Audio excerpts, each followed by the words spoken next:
I was in denial, but as I was aware of the fact that like I was drinking too much, I dove into my career because I was like, I can't be a bad person if I'm a good teacher.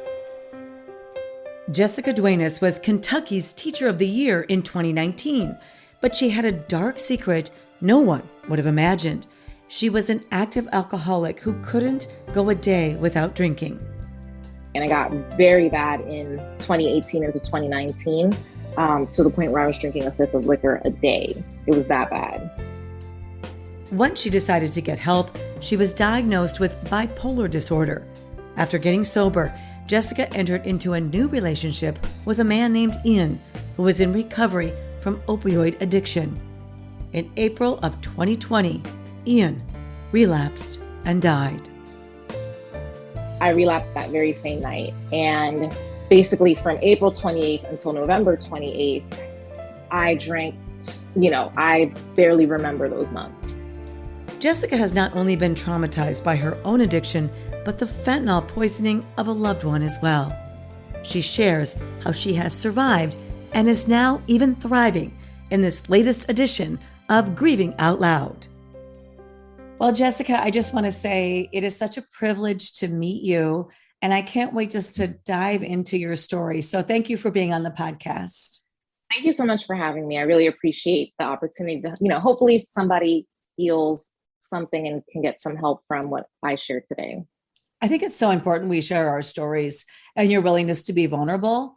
I mean, that's huge. And I think people can relate to that. So I think you and I have one personality trait in common. We're probably both overachievers, one that I know of anyway. Yeah, because, definitely. As I said in the intro, you were named Kentucky Teacher of the Year in 2019. And not anybody gets named, a state teacher of the year. So tell me a little bit. And just, I think also, I'm sure you had to overcome obstacles just to complete your education and to excel in your profession. Tell me a little bit about what drove you during those years. Yeah, I mean, with teaching, I always wanted to teach since I was a kid. I received a lot of love from the teachers that I had, and I felt like I just wanted to kind of like give that back and experience that with other kids. And so when I started teaching, it kind of was a flow over from being a super successful student. I felt really good when I was thriving in the classroom. And while life was chaotic on the outside, the classroom was this really nice bubble for me where I could kind of like go in and escape, like no matter what was happening in my like personal life. So when, I won Teacher of the Year the year after my divorce, to give you a sense of like how much I dive into work when my personal life is really difficult. And it's just those years, what would motivate me really would be, I love students. Like I love teaching, honestly, like having relationships with students and like their families has always been really important for me. Even now that I've been gone from the classroom for over a year and a half, I still keep in touch with the students I taught and their families. But also hiding that I was drinking. I had incredible shame about my addiction to alcohol. Just from childhood, the people in my family who drank, my mom spoke very poorly of them. And I had embodied this idea that if you're an alcoholic, that you're a bad person. And as time passed and I caught myself having the problem, I was in denial, but as I was aware of the fact that like I was drinking too much, I dove into my career because I was like, I can't be a bad person if I'm a good teacher. And so my teaching went like way through the roof, just for that simple fact. I think people have to understand that addiction can happen to anyone, and it's not a character flaw. It's not a moral failing, but you're right. Like you think about even like the previous generation, like your mother or your grandparents, and how they looked down on people who had this problem and they thought it was within their control. And of course, we do know better now. It's a disease of the brain, but not everybody in society really understands that either. Right, exactly. So tell me about when the drinking started. So my drinking career started in college. I was a freshman and somebody turned 18. It was a friend, and these older kids had brought liquor, and I had terrible self-esteem. I was very, very overweight, and I didn't feel like I belonged anywhere. I felt that the only thing I did well was be a student. And so in this awkward, painful social interaction, when I saw them drinking, I was like, well, I'll try that, you know? So I remember taking my first shot and it was disgusting, but within minutes, the feeling was what I got hooked on. And it was just, you know, which anybody who's drank knows, right? Like you lose some inhibition, you feel more relaxed, you know, everything that was kind of stressing me started to melt away. And so it was kind of like, well, if I drink more, I'll feel this even more. And just throughout college, partying, you know, I think binge drinking is a problem across colleges anyway. Huge, But huge yeah, problem. Yeah. yeah. And so then, but a lot of times, most people will graduate and then they'll go back to, you know, they might drink more appropriately, so to speak. But for me, the drinking continued. It just went transferred into happy hours as a working professional, as a teacher. And there was one time one of my colleagues called me out on having like one drink too many. And I immediately felt that shame of, oh my God, like in the back of my mind, like, oh my God, I'm becoming one of those people that my mother talked about. So after that, I just told myself I would never drink and get like drunk in front of others again. And I mean, of course, there were times when it still happened, but that was really the beginning of my drinking in secret, because I still really love the feeling and I love that like that escapism really.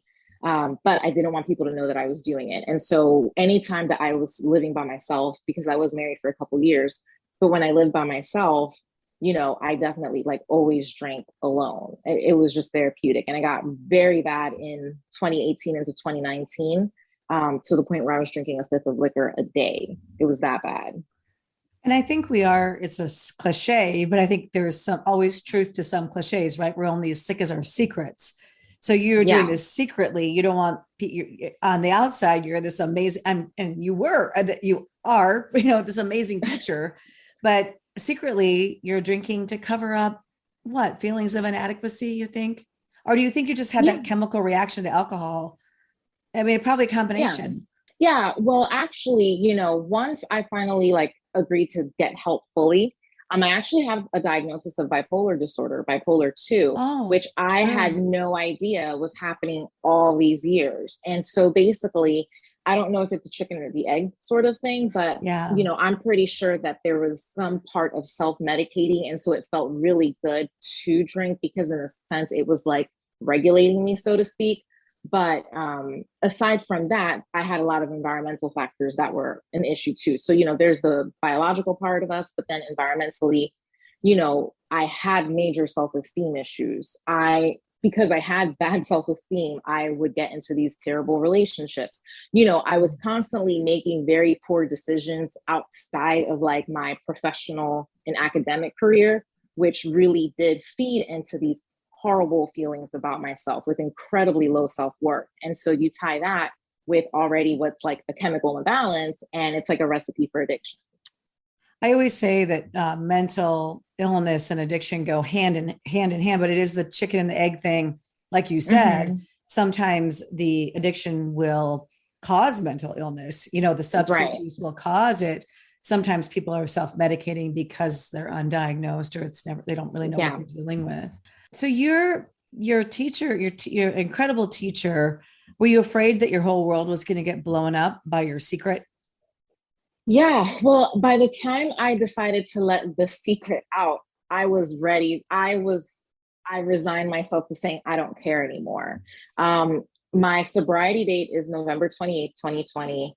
December 3rd of 2020, I published an op-ed in Louisville's Courier Journal newspaper where I literally say, hi, everyone, like I'm this award-winning teacher, and this is how much I've been suffering these past years in secret, and I'm done drinking. So literally, it was less than a week from my last drink that I wrote this like op-ed, which is a really crazy choice in a way, like, wow. But at that point, I did that. December 4th, I resigned from teaching. I have not gone back to the classroom since. And yeah, I was ready for things to blow up. I think that there was no way that I was going to make my life into a healthy one without completely destroying everything that I was, because everything that I was based on shame. You know, like I was fueling myself through fear of being caught. So like the fear of being caught would make me, even if I was hungover, be on my best performance at work because I didn't want to get caught. So shame was such a strong fuel for me that I didn't want to live with that anymore. So I was ready to say, you know what, you can't hold anything over me. No one can, because everyone will know this is my darkest secret. And now you'll know the true me. And yeah, I was ready to give everything up. And I honestly did. Why did you give up teaching? Teaching, I mean, first of all, anybody who's aware of what's going on right now, it is very difficult to teach. There's a million different angles to that, and I'll just leave it at that. But, before then, it's a wonderful career, but it is very taxing if you do it well and if you care about your students. Even if you don't care about your students and you have terrible classroom, it's almost like no matter what kind of teacher you are, it's always incredibly difficult because you're always being asked to do way more than what the job description is. You think you're going in there to teach academic standards, and you're putting on the hat of like social worker, caregiver, nurse, you end up doing so many other things as a teacher that you really do give up a lot of yourself and your time. And like, I'm not a parent, but my colleagues who are parents, I mean, you'd see them giving up time with their own kids for the sake of making sure that everything at work was okay. So for me, I realized that for as long as I was teaching, I was never going to be able to really stop and take care of myself. And when I realized the extent of how bad my drinking was, I knew that I had to let go of the teaching. I had to let go of the career because I really needed to focus my energy on myself. Like my years of taking care of other people, they had to stop. Like that was it. Wow. Well, I congratulate you on your 17 months of sobriety. Thank you. But a lot happened right before that 17 months and before you stopped teaching. So how many times have you tried to quit drinking, or have you sought help? Yeah. So, I mean, in terms of how many times did I say I'm done and like drank again, infinite. But in terms of hospitalizations from the time that I decided to stop drinking in the fall of 2019 up till the fall of 2020, there were about 9 hospitalizations. And when I say that, it's a combination of emergency room visits, 2-3 day stays in hospitals, 5-day stays in detoxes, up to a 5-week rehab program. So I kind of did the whole gambit of attempts to stop drinking. And you also have another really tragic story in the midst of all this. You had met a guy after your divorce named Ian. Tell me what happened with Ian. Yeah. So Ian, so it's funny. I realized when I rescheduled the interview, today is actually the 2-year anniversary of his death. And initially I was like, oh, let me not do the interview. And I was like, you know what? He always told a story and he always wanted to help other people. And I know that by me telling my story, I know I'm helping. And so, in honor of him, I was like, I'll do it. I was like, I'll do it, because he totally would have been like, do it. So I met him, I want to say the winter of 2019 into 2020. And I knew he was in recovery, and I knew that his drug of choice was opiates. And, with opiates, you spiral very quickly into really strong stuff like heroin. And, things were great in the beginning. He wasn't using when you met him. He wasn't right. using? Right. Oh yeah. He was sober. Yeah. And, I remember in the back of my mind having this inkling of what would happen if he would relapse. But when I saw him, he was so healthy. He was in school to become a social worker. Everything in his life looked great. And so in my mind, I was like, well, he's doing great. And, we do recover. There are many people who live the rest of their lives without touching whatever it was that they were addicted to. So why couldn't he be that person? Right. So, I decided he's a wonderful person. I'm not going to let, his past affect like my relationship with him. So I decided to go forward with the relationship, and it was great. Then COVID hit. And when COVID hit in spring of 2020, we decided to basically like live together, because that would be best with everything shutting down around us in terms of the quarantine at that time. But suddenly, if you're in recovery, a lot of us depend on recovery groups and programs, and those spaces were no longer there for us. So things did start to get shaky in terms of the support that we had. And I didn't realize, he was really good at hiding that he was starting to struggle. and he relapsed in April of 2020. And he relapsed, and it wasn't like crazy, and he came back from it, and it felt like he was getting back on track. So I was like, okay, good. But then towards that last weekend in April, he relapsed pretty hard. And it was probably, I feel like there's blackouts in my head because of how traumatic that experience was. But, he lasted about 2 to 3 days before he overdosed and passed away. And I found him, and that was on Tuesday, April 28th of 2020. I think it was a Tuesday. And, I found him. I had a feeling something was wrong. He said he was going to the gas station, and then he didn't come back. And, even though his apartment was empty, he still had the apartment. He hadn't turned in the keys. So I went, and I called the phone. So I could hear the phone in the apartment. I was banging on the door. A neighbor came out and was like, "What are you doing? Are you trying to break into the apartment?" I was like, "No, someone's in there." He called the police on me, which was fine because obviously like we needed, assistance, and my brain was not functioning. I was just like 100% like focused on getting into that apartment. And, by the time the police came and they got into the apartment, he had passed away. So I relapsed that very same night. And basically from April 28th until November 28th, I drank, I barely remember those months. That's basically how bad it was. Well, Jessica, I mean, I'm so sorry for the loss of Ian.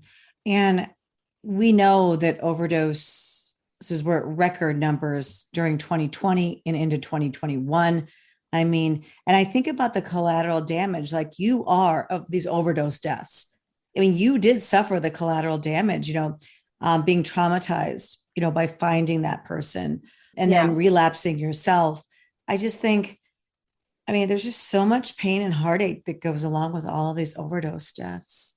There is. And I think one of the things that's really hard about you made the point earlier that anyone can become addicted, and anyone really can. So Ian was a veteran, and he was injured when he was in Afghanistan. So he was prescribed opiates. And that was like the beginning of his journey, down the addiction path. And so, when I hear about all these deaths, there's some people who are very judgmental. And I'm like, no, these are people who I don't know their different stories, but, I can't imagine a single person who wants to be in those states of desperation. Nobody no chooses one, that. Nobody chooses no that. one. Yeah. And especially with illegal, alcohol is maybe a different matter. It's the slower killer.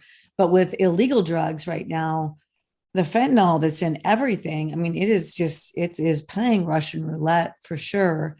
And it's just such a dangerous time.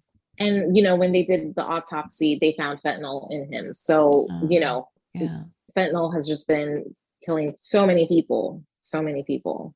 So you went through this period of relapse and not remembering all those months. And then, hit that November. What changed? What was different this time? Yeah. So November, I had come down to stay with my sister in Florida. She was really worried about me being alone in Kentucky, which is where I was living. So when I came down here, I relapsed in, typical fashion. And when I relapsed, she took me to the emergency room. And in the emergency room, they use the Baker Act, which here in Florida is if a person is a danger to themselves or others, they can be hospitalized in a psychiatric space for, I think, 72 hours. So they enacted the act with me, and I went into a psychiatric facility, which when the attending psychiatrist there met me, he was like, there's no way that like, there's something else going on. He was like, there's no way that you are doing all the right things to get sober and yet you still keep drinking. And when he realized that I wasn't taking medication or anything like that. So we did a full evaluation. And that's when he was like, you have bipolar 2. And initially I was like, oh my God, like, what does that mean? Like on top of drinking, now it's bipolar 2. I was really overwhelmed. And he was like, there's nothing wrong with having bipolar 2. He's like, it's just a condition where you will go through waves of highs and lows. But when it's bipolar 2, you kind of go through more depressive waves. And so he's like, medicine is going to help avoid those like major lows and will also help avoid any highs. to just give you like some evenness. And he was like, and once you take medicine, he's like, I promise you, you're going to be able to work on yourself and then feel better. He's like, you just need to get physically like on a baseline and then everything else will come. And, you know, at that point, it had been 8 months of just constant chaos. And I was really just tired of fighting. You know, it's like I wasn't dying, but I couldn't keep living that way either, you know? And so I was just like, you know what, I'll try this because clearly, like, I'm not meant to pass away because otherwise I would have already. But this life that I'm living, I'm done with it. I can't. So I started the medication. And yeah, I mean, within a couple of weeks, it started to kind of kick in to the point where by the end of November, I didn't have that like crazy compulsion to like run and drink to like escape my feelings. It took a lot of support, a lot of support. I was like not by myself, like at all, you know, during that time as I was like getting myself together. And, you know, it was like day after day would pass and I was like, oh my gosh, I'm not drinking. I'm not drinking. And, you know, 30 days just kept going. And I was, you know, over time, I just felt, I couldn't believe it. I really couldn't.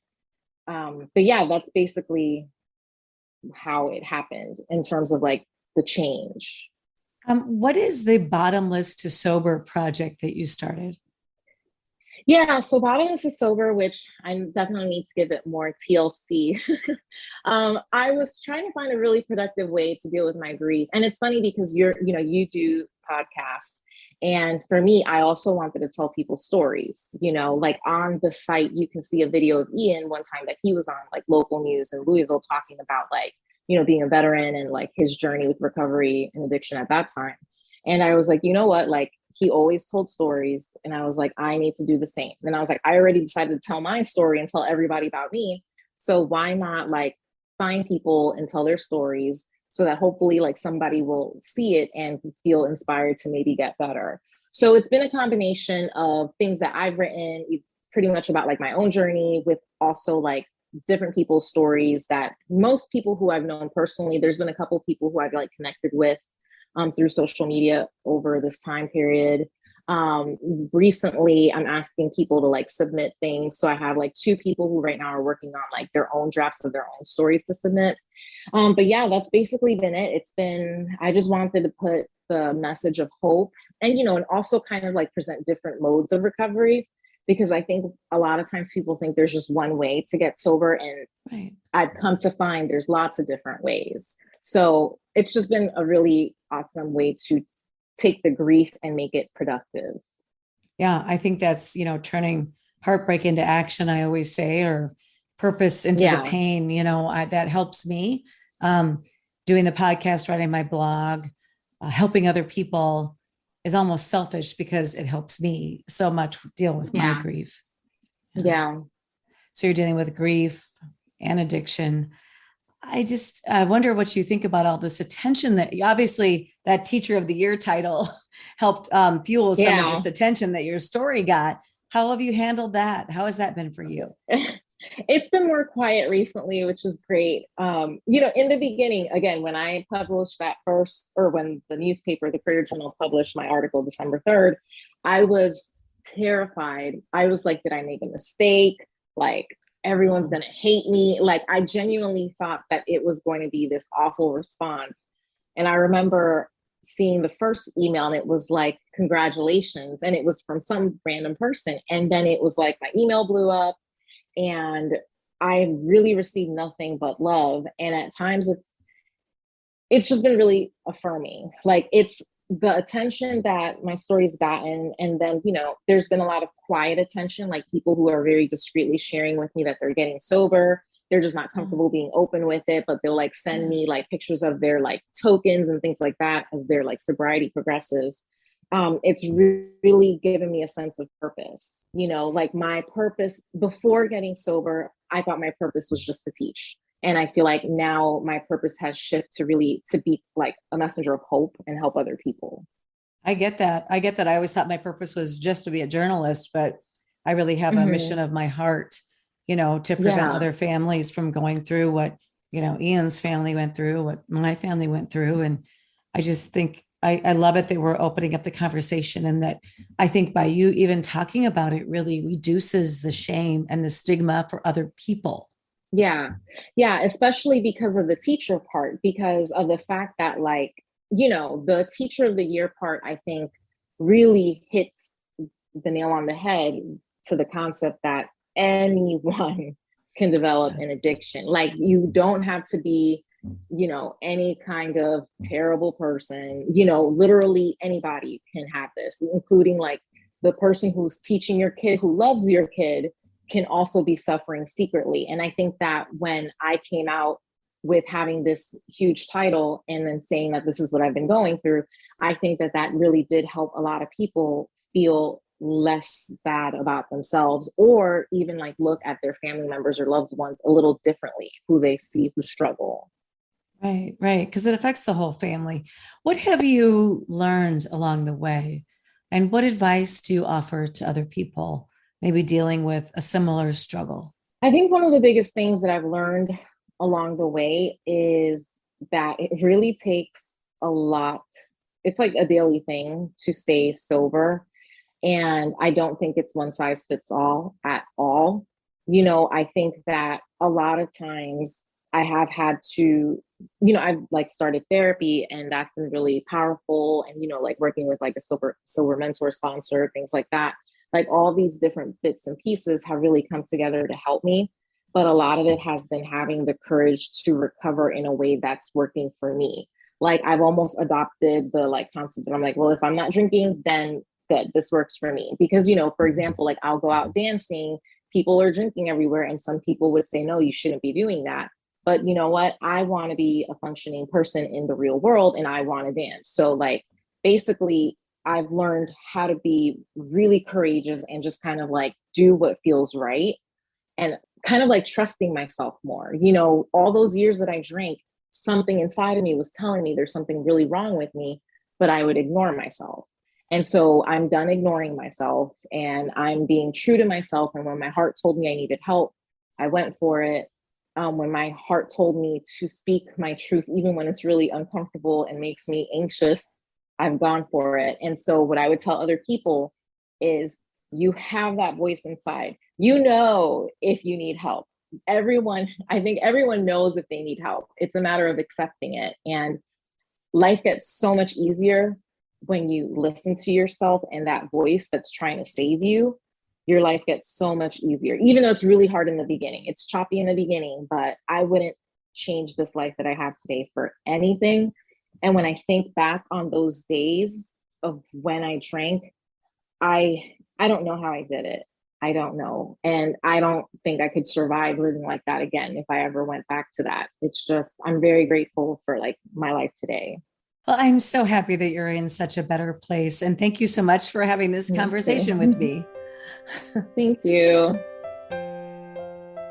Thank you for listening to the latest episode of Grieving Out Loud. Connect with us online at emilyshope.foundation. And if you're enjoying the podcast, please consider giving us a positive review. Until next time, wishing you faith, hope, and courage.